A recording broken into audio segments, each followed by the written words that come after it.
সবাই তো জানে যে বৃষ্টি হইতেছে এই কয়দিন, কিন্তু কেউ তো জানে না যে নোয়াখালীতে কি পরিমাণ বৃষ্টি হইতেছে। শুধুমাত্র নোয়াখালীর মানুষরাই জানে বৃষ্টি কত প্রকার ও কি কি। ওইখানটায় পুরো হাঁটু সমান হয়ে গেছে পানি, আর এইখানটায় হচ্ছে একটু উঁচু, তো তার জন্য এখানে আমার শুধু পাটাই ভিজতেছে। এখানে মানে আমাদের ঘরে পুরো পানিতে ভরে গেছে। আমি জাস্ট আপনাদেরকে দেখাই, আপনারা মানে সিলেটও এটাকে হার মানাবে। আমি যে শান্তশিষ্ট একটা জায়গায় যে ভয়েস ওভার দিব, তাও সেই সুযোগ নেই, বৃষ্টি হইতেই আছে। এই যে দেখেন আমাদের এখানে পারাপার হওয়ার জন্য ইট দিছি আমরা, এগুলি আবার এখানে বাথরুমও আমরা এখানে করে রাখছি, কারণ এখানে বাথরুমেও অনেক পানি জমে গেছে। তারপর ওইখানটায় আমরা কাঠ দিয়ে রাখছি, মানে আমরা হাঁটাচলা করতে পারতেছি না।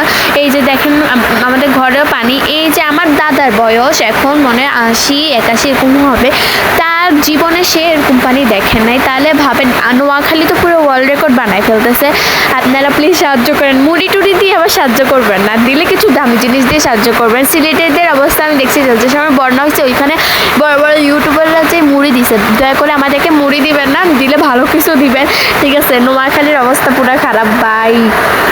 এইখানে দেখেন আমাদের সব কিছু হচ্ছে আমরা মানে যা দরকারি জিনিসপত্র সবগুলি এই রুমেটা এনে রাখছি আমার রুমে, কারণ আমার রুমে হচ্ছে একটু উঁচু, তো আমার রুমটা একটু উঁচু করে রাখছে, তার জন্য ওখানে এত তাড়াতাড়ি পানি ঢুকবে না।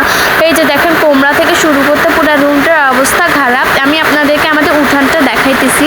এই যে এখন আমি জানলা খুললাম, এই যে আমাদের উঠানটা দেখে যতটা মনে হইতেছে ততটা কিন্তু না, অনেক অনেক বৃষ্টি হইতেছে।